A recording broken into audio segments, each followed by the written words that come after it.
ሆይ በምሕረት ኢትዮጵያን አስባት። የድንግል እናት የአስራት አገሯ ናት።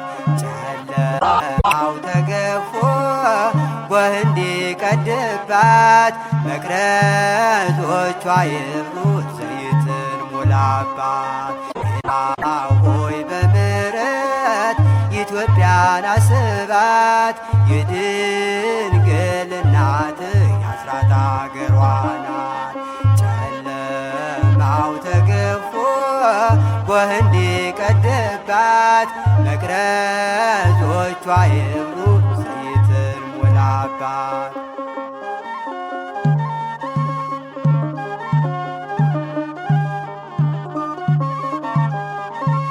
መልካም አድርገህ ፈጥረህ ቅን የምታሰራ ሙሴ ያናገረ